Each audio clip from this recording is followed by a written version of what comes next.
So, dude, I didn't realize, bro, you're like an IT nerd. I am, or I was, still am. I don't think you ever become not an IT nerd. Yeah, you never leave yourself. So I am too. Oh, really? So I'm curious. Yeah. How far back do you like? What were you doing? Oh, I had a room full of Linux machines, and I was, yeah. I still do have a few. I built our home automation system, so still do a little bit of scripting here and there. But yeah, That's awesome. back in the day, I was Microsoft and Citrix certified and all of that sort of stuff. Managed service provider business. That was my first business. Yeah. What about you? What did you? Yeah, so I was a CNA, certified netware administrator. Ah. I was pursuing a CNE. We were doing netware installs back on Token Ring, right when Ethernet was kicking out. Wow. And when I sold the business, Linux was just getting hot. Yeah. So same thing at my house. I'm like, I'm going to set up a music jukebox actually on a Linux server. I got the piece. It was the biggest piece of crap, Allan. And I set this thing up. Linux is like, it wouldn't fail. It wouldn't crash. It was so solid. It is. It's good. And and then in the telco business, I got into the Cisco side. So I was a Cisco certified and all that. Yeah. So yeah. Oh, well, a couple of geeks turned authors. It's pretty unusual, isn't it? Right.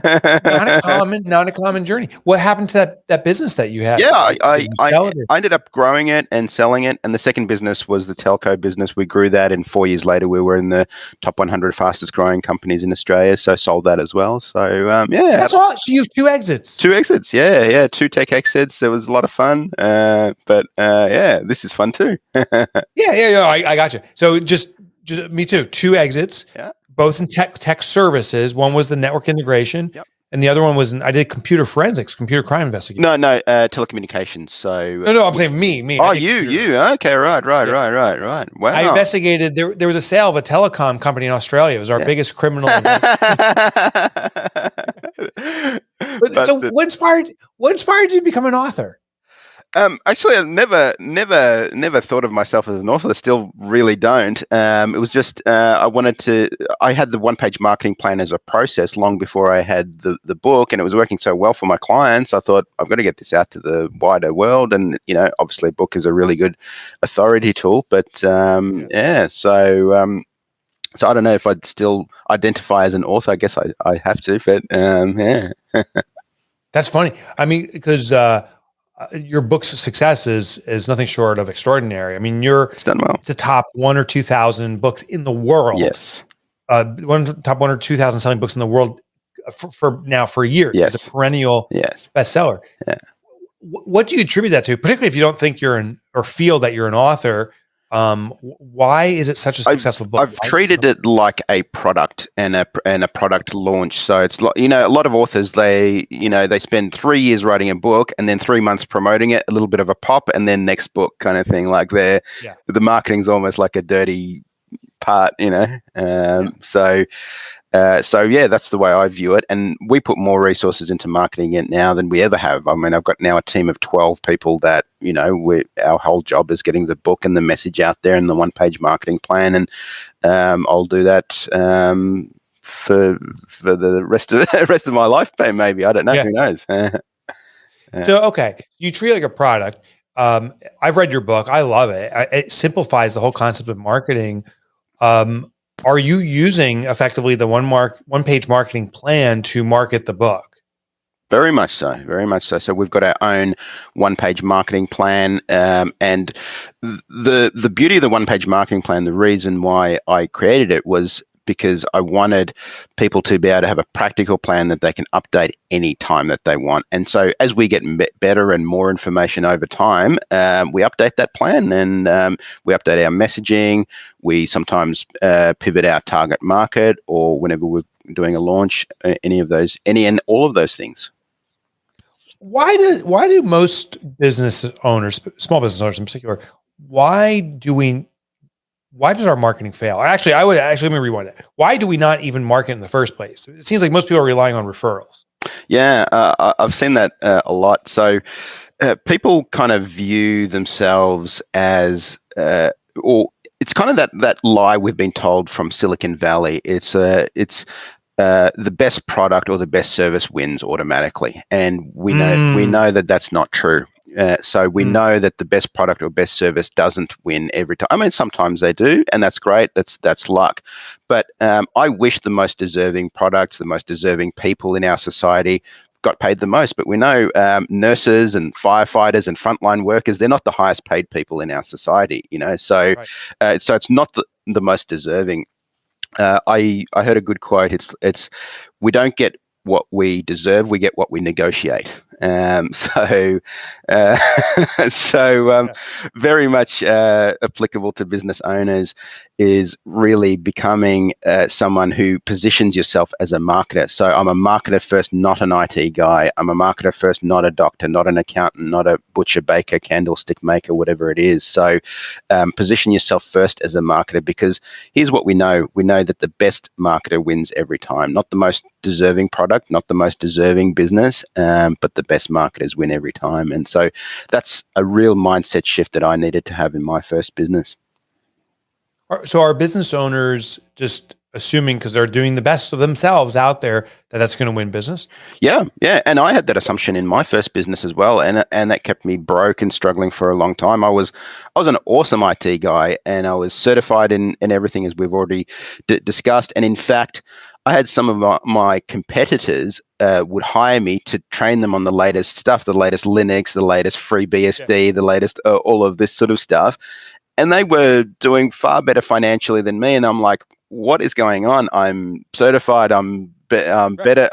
Got better skills. I know 10 times more than these guys, and they're running rings around me financially. And it was frustrating. So, I don't know if you've ever felt this, Mike, but there's almost nothing more frustrating than people who are dumber than you, who make more money than you. So, you know, Yes. Yes. Oh my God. You hit the nail on the head. I don't know in Australia. Is Geek Squad, were they ever in Australia? no, I don't think so. But there's Okay. similar services. Okay. So Geek Squad, I had my little company. I had all the certs, A plus certified. I had CNEs and stuff where NT was just becoming popular. Yeah. And we go into clients and say, look at all our credentials. We're amazing prospects, I should say. Mm. And then in walks this other company wearing, they're wearing glasses with tape and the flood plans. It's Geek Squad. And they sucked. Yeah, They were dumber. yeah, They kicked my ass yeah, to Sunday. yeah, And it exactly, was marketing. exactly. So, and they rode that one trick pony all the way to they were acquired by Best Buy. It's now $1 billion brand. One trick was just how you dress.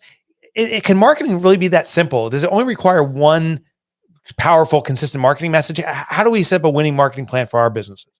It's simple, but simple doesn't mean easy. So a mentor of mine early on said to me, "Look, no one knows how good your product or service is until after the sale.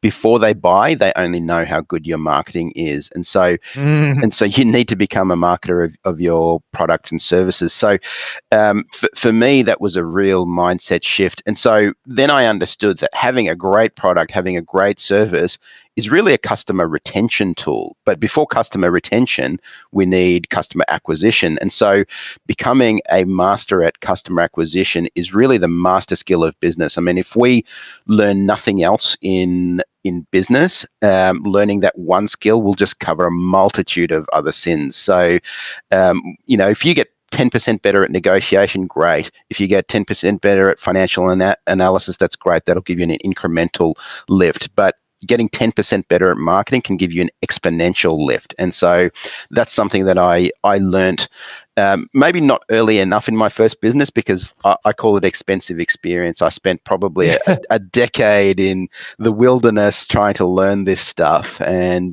for me, that was really a trial by fire. It was a very frustrating time, but it was a time that I learned a lot. I attended every seminar, read every book, I hired every coach, and it was a long and difficult journey, but I learned it. And doing it differently, I would shortcut the process these days.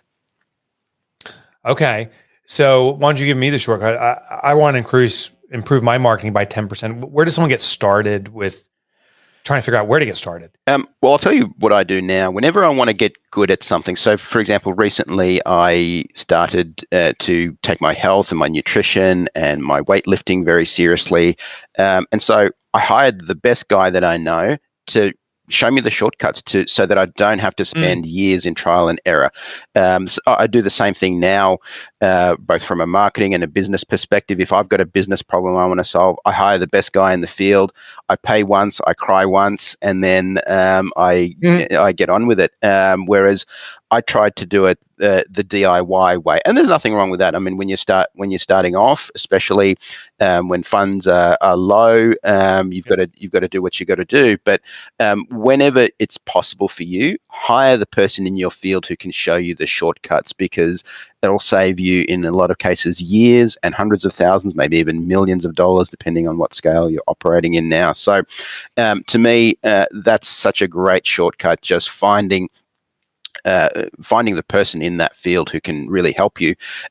If budget is an issue, then books are just the best bargain you can ever have. I mean, someone can give you, someone can put the formula for building $1 billion business, and the ticket price is what, $20, $25, or whatever else.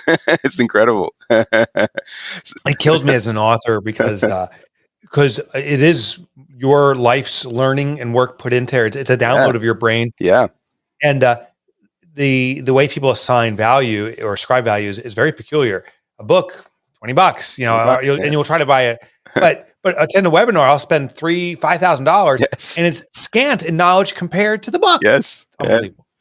But one thing interesting is you're giving that download on Hire the Best Guy. Before that, you said you committed to your health. I have seen some people who are in the process of learning, but they really don't care about it, and therefore it's kind of like a sieve. Is it important to make that visceral commitment first? I need this.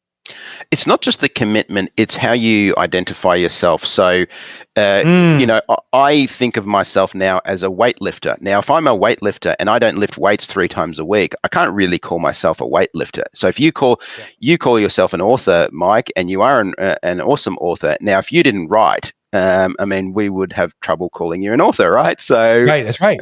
So the label that you put on yourself, the way that you identify yourself, is incredibly important. And so if you identify yourself as a marketer, well, you've got to do marketing. You've got to put marketing processes into place. If you're an entrepreneur, you need to move capital to higher places of yield. So these are important things. How we think of ourselves and how we label ourselves is incredibly important. Yeah, that's extremely helpful. I love this. So let's talk about some of the marketing tactics, assuming our listening audience either already identifies as a marketer or they are going to compel themselves to be this way. Now it's time to start doing better. So are there some tactics I can take to enhance my existing marketing, or do I start anew? Yeah, so I would start, no surprise, with a plan and a strategic plan. So, what I see a lot of people do is kind of random acts of marketing. Let's change up the website. Let's get on social. Let's do ads or whatever. And none of those things are bad things. They're all good things to do. But it's kind of like building a house. And I had that personal experience 2 years ago. I moved into this house, which I spent probably about 2 years building. But the first 6 months we spent with the architect. And, I remember walking into the architect's office saying, I want a rooftop terrace and a 4-car garage and this and that. And he's like, whoa, hang on, Allan, hang on. Tell me about your lifestyle. Do you have children? Do you entertain a lot? He pulled out a map and he's like, okay, your house is right here at the top of a hill. So it's extremely windy. In summer, it's going to get very hot. You're not going to use a rooftop terrace and all of that sort of stuff. And so he took my circumstances into account. We worked on the strategy first. So we built the house before we ever built it.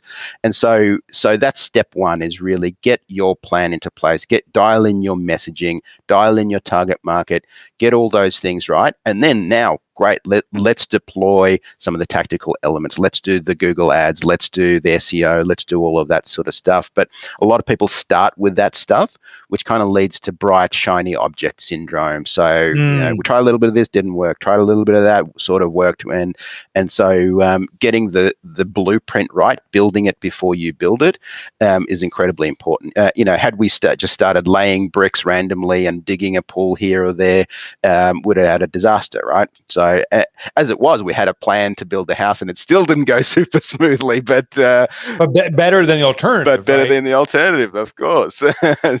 I'm thinking about competition though. So Clubhouse, just in recent months is exploding in popularity. I see my competitors rushing to Clubhouse, and I'm like, I'm missing out. I gotta jump on this. But that's shiny object syndrome. Do you have a way to prevent the rush to the new gold rush when your competition's doing it so quickly? Yeah, look, as long as it's something that's solid, that's driving you there. So if your audience is there, great, you should be there too. But if it's just because your competitors are getting on, or it's the latest sort of FOMO thing, then think twice about the stuff that you're doing. For me, in my business, for example, one of the highest return activities that I can do is send emails to my email list. I know that drives sales, that drives engagement, that drives replies, that drives conversations. When I post on social media, it's valuable, but it maybe gets 10% of the kind of engagement and responses and sales and revenue that emailing my list would. And so for me, I'm very focused on my highest return activities. You want to really assign a value to your time, even if it's aspirational at first. Let's say you said your time was worth $1,000 an hour or $5,000 an hour. So now you need to be doing activities that are worth $1,000 an hour. And so if you're doing kind of activities that are maybe $20 an hour activities or $50 an hour activities, either you shouldn't be doing them or someone else should be doing them for you. So it's incredibly important.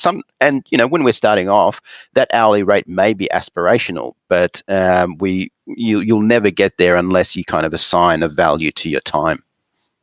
Yeah. Okay. I like this. So so with my own marketing, how do I get those measurements? How do I know what it's effectively costing me to do social media, where I am getting the return? How do I do that? Yeah, so it's a metric that I got from a friend of mine. His name is James Schramko, and he calls it EHR, which is effective hourly rate, which is you effectively take whatever your monthly gross revenue. So let's say, for example, you did $50,000 in gross revenue this month. Let's say you had expenses of $20,000.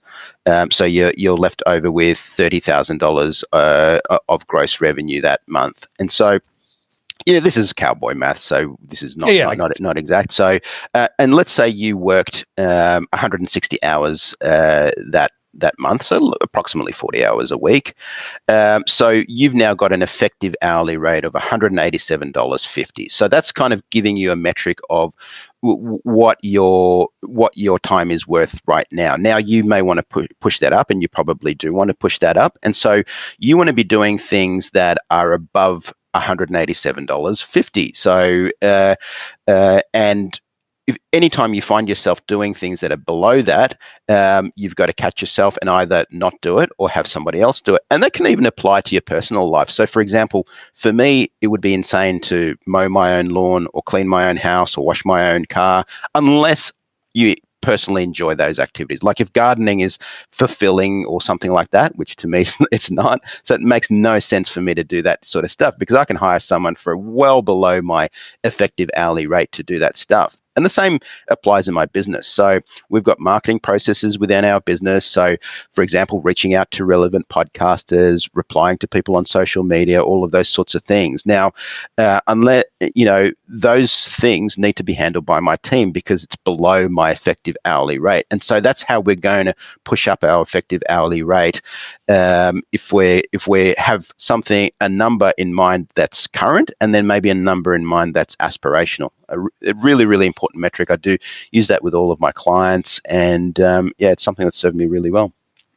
All right, so let's go to that 187.50. So how do I know my marketing is returning that? We can even use this as an example. So we're doing a podcast together. You're investing an hour. I'm investing an hour.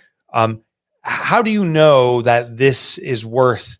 Does this have to generate more than $187 for you to justify it? And I know it's not that cold. There's currency of our relationship and those sort of things. But how would you measure the idea of, should I continue this podcast or not, or should you continue doing interviews or not? Yeah, this is where you need to have a good marketing attribution model. So, and this is sometimes a little bit art, a little bit science. So, you need to be able to track where does your revenue come from. So, so when we do our financial analysis, and thanks to you, Mike, we've got a good system using Profit First. But so we love Profit First. But we want to track, where did our revenue come from? So what X number of dollars, where did it come from? Which marketing campaign? And again, it's not always, sometimes it's a bit of an art. So for example, someone may have heard of me by listening on this podcast. Then they clicked on one of my ads. Then they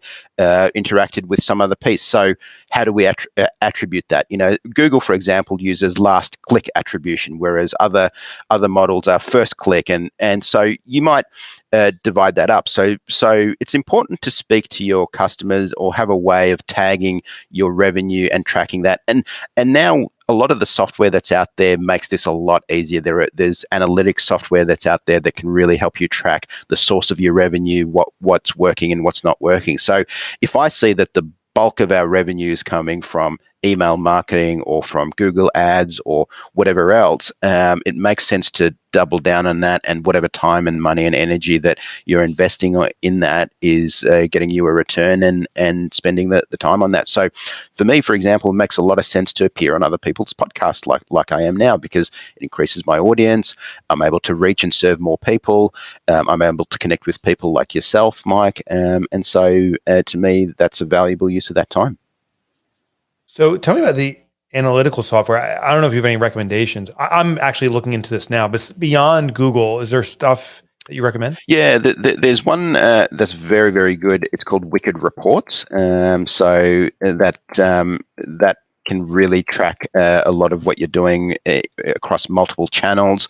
You can split up the attribution. So that's one I recommend. I also recommend installing on your website something like a Hotjar, where you can actually track people's clicks and links, and you've got heat maps, and you can track, for example, the pages that are converting the best, where people are clicking, and you can pick up user interface problems as well. So for example, you might see a lot of people are clicking on this thing that is not actually a button, and people are getting confused. So we know that a confused mind says no, and so we want to remove any kind of confusion from our websites, from our marketing materials, from our different assets, and make sure that we're providing a very smooth user experience. So that's a good one to really track what's happening on your website and what's happening with all of those sorts of things.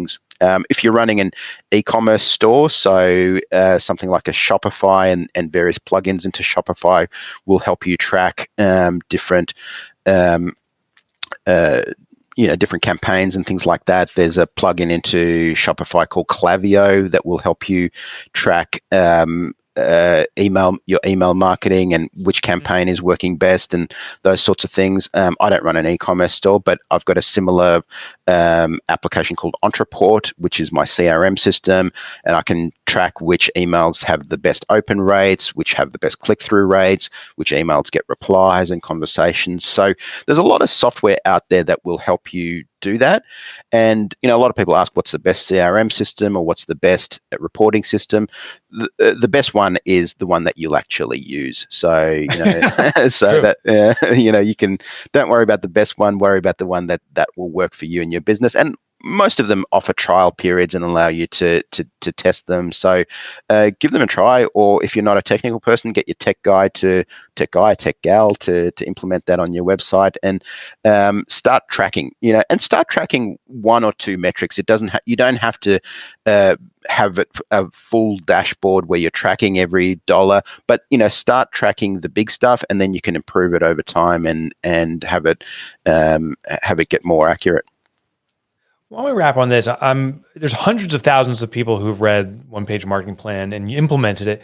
I don't know how many case studies or how many people write back to you, but do you have any stories or ones that are like, oh, I loved that we moved this business from X to Y, or wherever you move them to Z, because they followed One Page Marketing Plan? Yeah, we have tons of those. In fact, we collect video testimonials from people, but I love the stories that come in every single day. I'm privileged to open my email inbox, and someone has said, I used it to start a business, or I used it to pivot a business, or I used it to start a new product or service. It's just absolutely wonderful. So I had a company who was in the events space who emailed me. They pivoted to digital before they had to with the whole COVID. So it was just before that, and so that really saved their business because they were able to put together a plan to pivot to digital and get out of not get out, but supplement their physical events business with digital, because they had a lot of content. They would record heaps of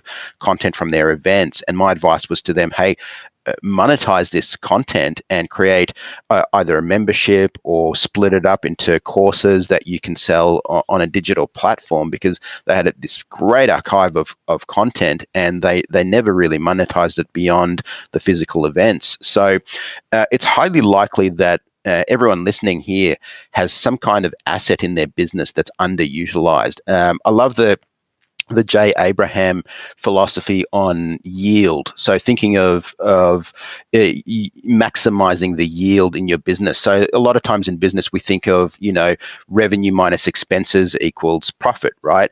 And of course that makes sense. But thinking of your business in terms of a mutual fund. So how can we maximize the yield of your business? What are some of the underperforming assets within your business? So it's highly likely everybody here is sitting on some kind of gold mine. There's some kind of asset in your business that you haven't yet monetized. It might be your mailing list. It's very, very common where I'll work with a client and ask, okay, so when was the last time you mailed your list? And a lot of times the answer is never. So there's an underutilized asset. So there are massive opportunities. Even creating a reactivation campaign. So people who, for whatever reason, stopped buying from you or left you, that can be a massive win in the business as well. So thinking of your business as a mutual fund, if your business was a mutual fund, would we buy it? And then how could we maximize that asset for better return and better yield? These insights have been awesome. Allan Dib, the author of One Page Marketing Plan. Thank you so much for joining me today. Thank you, Mike. It was an absolute pleasure.